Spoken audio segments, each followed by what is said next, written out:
I'm Sev, and welcome to Alien Spirit TV. I'm a spiritual counselor, and I'm an experiencer.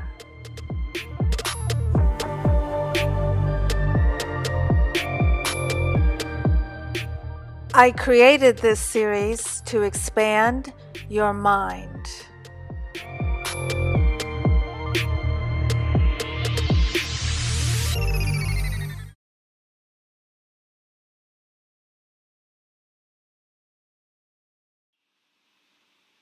Hi, welcome to Alien Spirit TV. I'm Sev. I'm going to tell you about the ET contact I made in Roswell, New Mexico in November 2016. After I tell you about what happened, I'm going to introduce you to Dianne Kensler. She is a master hypnotist. She also practices many other healing modalities. I went to Diane after my Roswell incident because I needed to know what happened. I had only a partial memory of what happened. I had a conscious memory of part of my experience, but I knew there was a lot more, and it was messing with my head.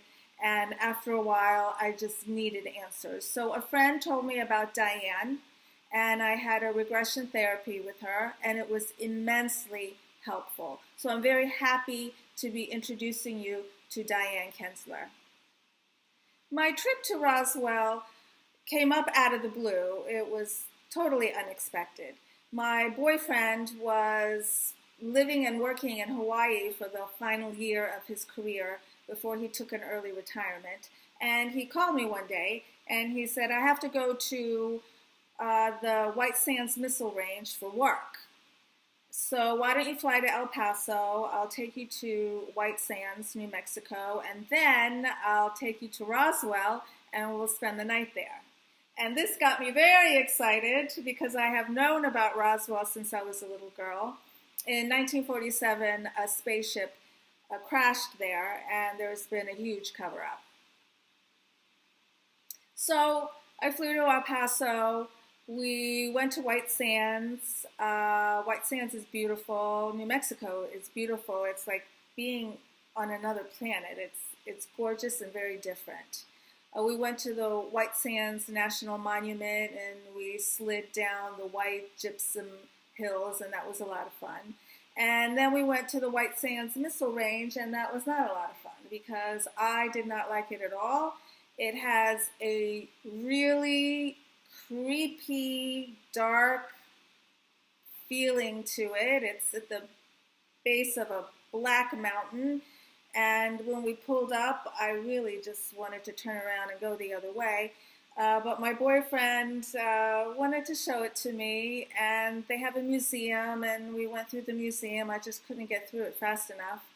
And they have this park outside where they have all these missiles. They're showing all these missiles that they've made.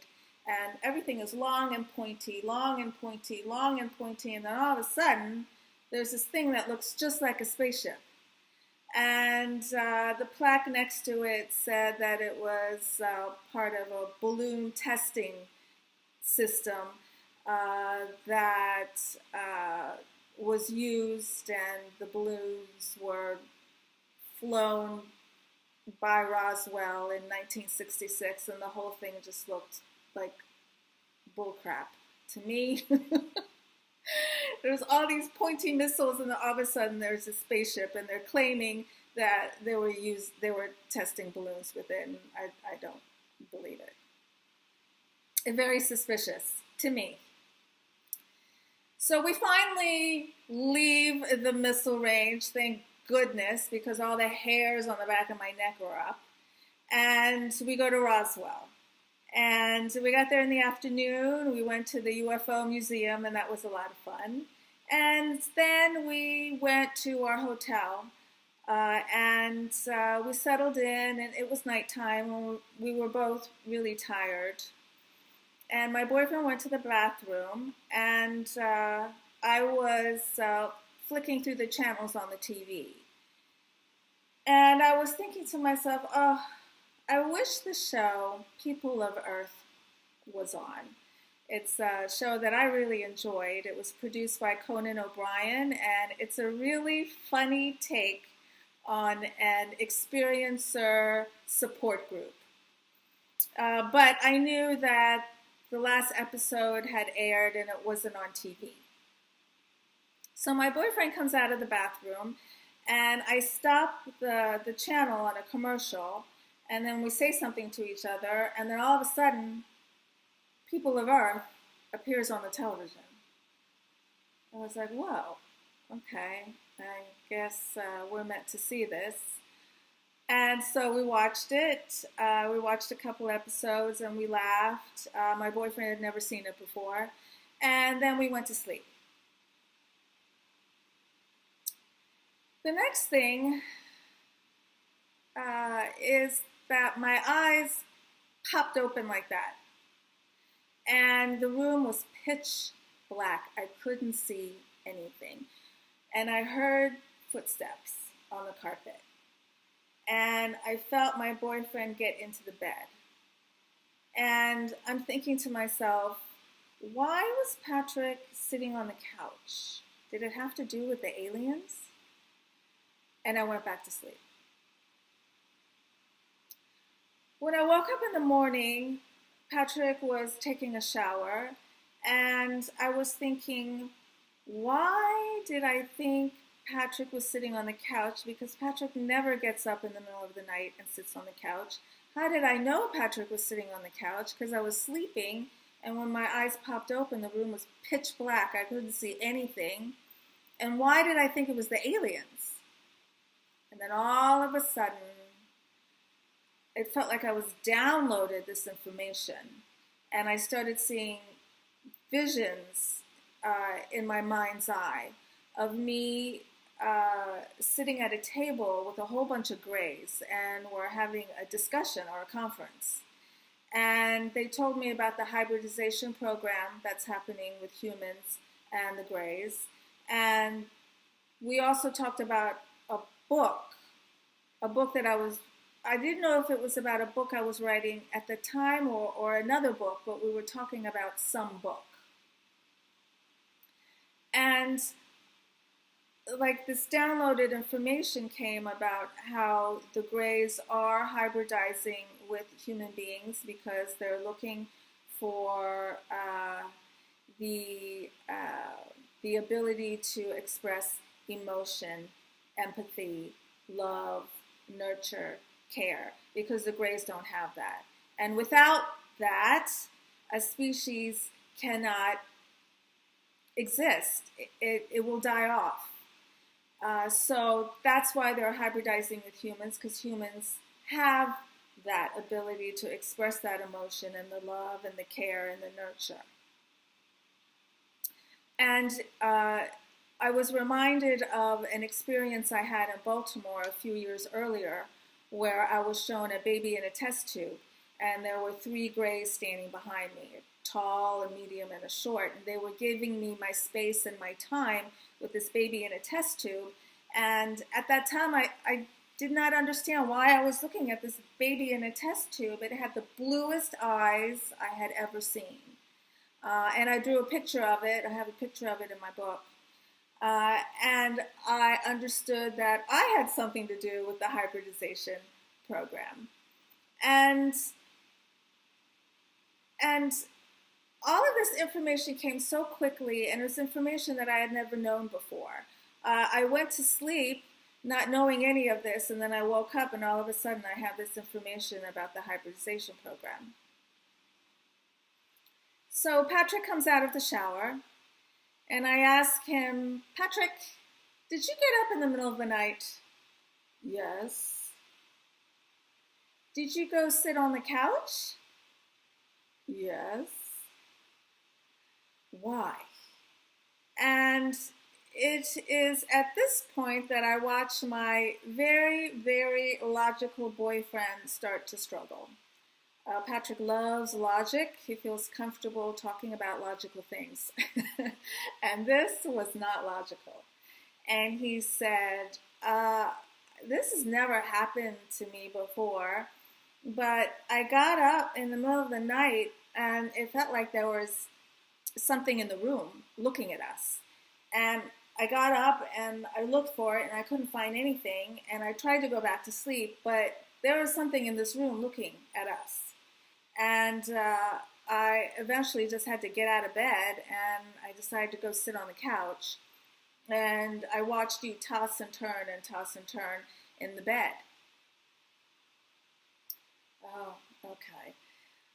Then I told him what I remembered, and it freaked us both out. We were both freaked out. And we stayed kind of freaked out for the next few days. And as we were driving down the highways of New Mexico, these are very desolate highways and the landscape is amazing. We both kept looking up, expecting to see a spaceship. So I thought to myself, all right, I'm a little wigged out, and I know something more happened than what I can consciously remember. But when I get back home to Capitol Hill, Washington, D.C., I'll feel better. When I got home, I did not feel better. I couldn't let this go. It was overwhelming. And at the time, I didn't like the Greys. I thought the Greys were bad. I thought they had evil intent. And I didn't want anything to do with them. I didn't want my clients to know that I was communicating with them. I didn't want the Greys to have anything to do with a book that I was writing. I did not want them in my life at all, and I was really ticked off that they were in my life and that they were causing me this much anxiety. So I just tried to ignore it, and just went about doing my soul purpose readings and having fun with my friends and just hoping that all of this would just go away, but it didn't go away. And I waited 10 months. And finally I just couldn't take it anymore, and I called up my girlfriend and I said, I need help. And she told me about Dianne Kensler. So I made an appointment with Diane, who was a 3-hour drive one way from where I lived. And my boyfriend came home and I said, we are driving to Luray, Virginia, because I'm going to get hypnotized. And he said, okay. So the day comes and we drive, and when we get there, I start to get a little nervous, like my heart starts to beat a little faster. I definitely want to do this, but at the same time, there was just a lot of anxiety regarding this experience. So I meet Diane, and instantly I liked her, and instantly I felt very comfortable. And we go into her room, and Patrick's with me, and he stays during my entire regression, which was over an hour long. And I share the entire session with you in my book. It's almost word for word of everything that was divulged. And it was a lot of information. It wasn't just about Roswell, but it was also about a couple of my past lives, which explained some things for me that's happening in this life. There was also information about other planets and other civilizations and the galactic system, and information about my mission, why I'm here, what am I doing. Being hypnotized might sound scary for some people, but it is not a scary experience. I was lying on a massage table, and I went under pretty quickly because of what I do for a living. And you're in total control. You feel your consciousness or your awareness is here, but at the same time, it's also somewhere else. That's really the best way I can describe it. And it's like watching TV because you see images, and like listening to a radio because you hear information. And Diane was sitting right behind me, and she was asking me questions, and I could hear the questions, I could answer the questions. If she told me to do something I didn't want to do, I would not have done it. This is not like mind control. I don't lose myself, or I don't lose my power. You're very much in control. But what happens is you're able to tap into a part of your brain or a part of your consciousness where there's a lot of information that's stored that you've forgotten about or suppressed or pushed back, and that's what comes forward. Patrick witnessed the whole thing. He took notes. He took really good notes. And afterwards, I asked him what he thought, and the logical Patrick really couldn't explain what happened, but he knew that he witnessed something that was real, and he knew that I wasn't faking it. And he said there were times where my voice changed and my speech patterns changed, and I was also using words that I've never used before. And even though he can't explain what happened, he knew that something really real and authentic took place. So what did I learn about my Roswell incident? Besides what I already remembered, I was told that there are billions of these hybrid beings or fetuses, because there are millions of people involved in the hybridization program. Many of them don't even know it. And these billions of babies, most of them are being kept in that state. Most of them are not growing into children or into adults. A few are, but not very many. Most of them are being held in this embryonic state. And the reason is in case we annihilate our planet. We have the ability to do that. They made it clear that we're not necessarily going to do that. We still have the freedom to not do that, and they're not going to interfere with our freedom or our free will. It is completely up to us whether we annihilate ourselves and life on this planet or not. If we do, there are billions of these babies that'll come and reseed or start life all over again on Earth. They also stress that what we do to this planet has an effect on the entire galactic system, and that we're being watched, and there is a fear and a worry that we're really going to kill ourselves off and ruin this planet. And the effects of that will move through the galaxies. It'll affect the other planets and the other life forms that exist. The other thing that came forth is that there is a fear in the galactic system as to what's going to happen to these embryos. There is a fear that they may be used for evil intent. And then it was expressed to me that these hybrid embryos are infused with DNA that gives the being the ability to express love and care and nurture. And that does not make a good killing machine.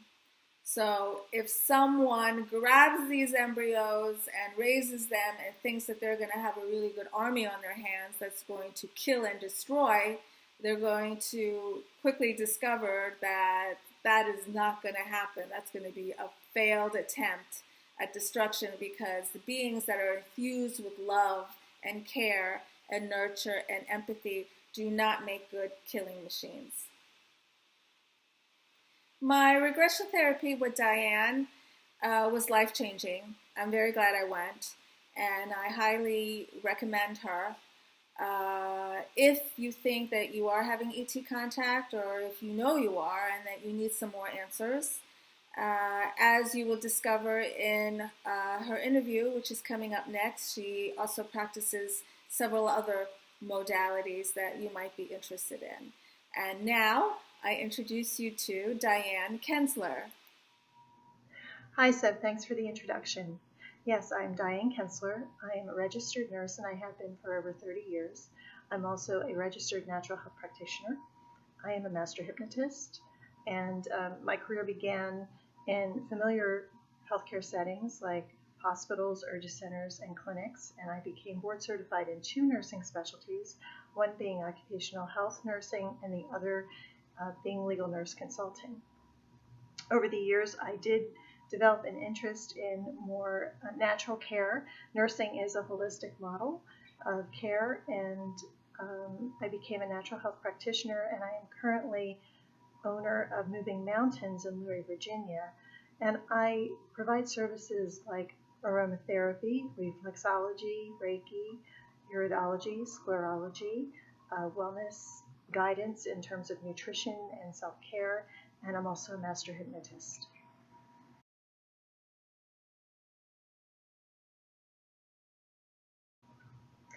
Hypnosis is a very relaxed and highly focused state. We actually enter it several times per day, naturally. It's very safe and very effective. In clinical hypnosis, a hypnotist provides suggestions to the subject who is in hypnotic trance, and it is not mind controlled. All hypnosis is actually self-hypnosis. So the subject has the option of either accepting or rejecting any suggestions that are offered by the hypnotist.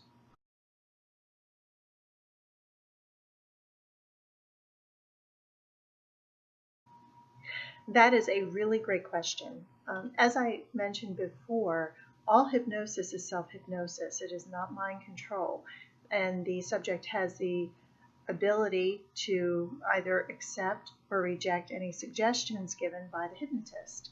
So if you are inclined in your daily life to embellish and lie, then you will be inclined under hypnotic trance to embellish and lie.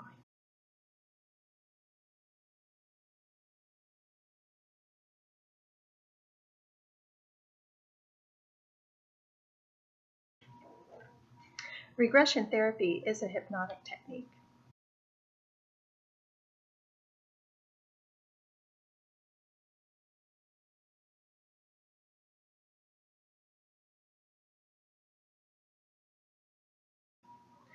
The most common thing that I hear from experiencers prior to their session with me is, I know this sounds crazy, but, and then they start to explain what they're there for and what they have remembered about their experience.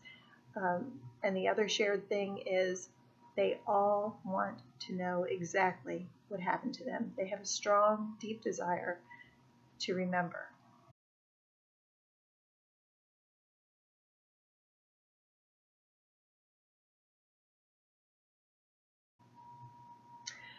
Well, that's a great question. I have had individuals who have had multiple experiences since childhood. They remember being taken out of their bedroom through beams. I've had people who have been taken from their car and they wind up somewhere else in their vehicle with no recollection. There's a complete loss of time. With things like bloody noses afterwards. I've had people claim that they are from another planet, that they are a hybrid, and that they are here to help save our planet. And I've had other people who have had telepathic experiences without actually seeing a being or remembering any type of a physical contact, but they do have a feeling of a physical presence and also telepathic information that is given to them that they may or may not understand.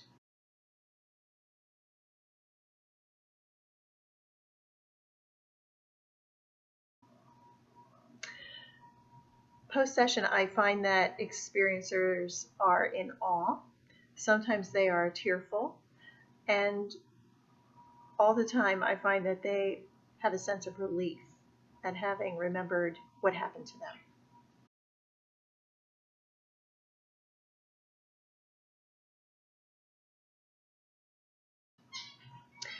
I provide my experiencers with the notes that I take during session. When they are in trance, they are in a level of trance where they can speak. So as they're speaking, I'm jotting down notes, and oftentimes there is someone else who has accompanied them as well, for support and also to verify what was said during the session. There are also many other organizations that they can reach out to, and like MUFON, for instance, and people like you who are offering help. And I find that a lot of people do their own research, and they reach out to those organizations and those individuals with whom they are most comfortable.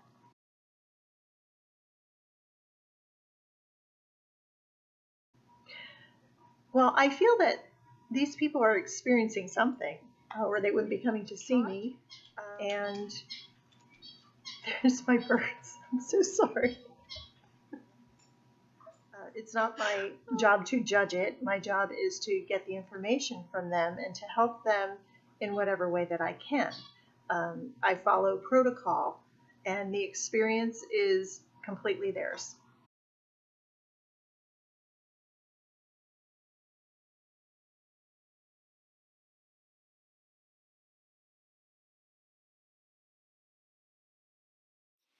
Often, these ET contacts are made in a multidimensional way. And our logical brain has a really hard time making sense of this. So our logical brain likes to tell us that that was a dream, or that was a hallucination, or that was imagination, and that is not true. These advanced beings have the ability to communicate with us in ways that we don't understand. And this is why it's so hard for experiencers to come to terms with it. They think that it has to be like flesh and blood, like it has to happen right here, right in front of me while my eyes are awake, and that is not true. Often we are taken through time portals with these beings. We travel to other planets and we travel to other dimensions. And our current science can't explain this, but it is a reality. You know, there's a lot more to you than just this. You know that there's an energy that radiates from you, and that there's other parts of you that live in dimensions beyond the three that we know of. And ET contact often happens in a multidimensional, interdimensional fashion. So that's why I urge you to get help if you have a dream that you can't shake, or you're having these interdimensional experiences that you can't explain, because they're real. And I know what it's like to go through years and years and years of turmoil of thinking I'm insane or thinking that I'm making it up. However, when I woke up with a red X on my hiney, I was like, oh my God, this is not a dream. A dream doesn't put a red X on my hiney. And so that's when I started my quest of discovering, ET contact happens in a multidimensional, interdimensional way. If you need help figuring out what's happening to you, go to your friends or your family if you think they'll be supportive, because my biggest fear was thinking that people were going to think that I was crazy. If you don't have friends or family that you think are going to be supportive, there are all kinds of support groups online, and there are organizations that you can reach out to. I'm here to help experiencers. Diane is here for you too. I urge you to get help. I wish I had gotten help sooner. I'm glad I finally did. It completely changed my life. So if you're having ET contact, please be kind to yourself and don't torture yourself. Show love to yourself and get the help that you need.